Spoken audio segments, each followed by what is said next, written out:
Hallo ihr Lieben! Seit 4 Jahren gibt es nun schon meinen YouTube-Kanal und ich finde, es ist an der Zeit, mal Danke zu sagen. Ich danke meinen tollen Freunden, die mich von Anfang an begleitet haben und all denen, die im Lauf der Zeit dazugekommen sind. Schön, dass ihr euch immer die Zeit nehmt, um meine Videos anzuschauen. Ich weiß das sehr zu schätzen. Auch im nächsten Jahr werde ich alles geben, um euch wieder gut zu unterhalten.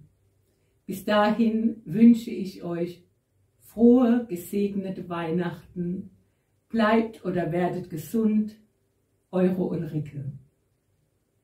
Im Anschluss habe ich noch eine musikalische Erinnerung aus der Wallfahrtskirche in Oggersheim für euch.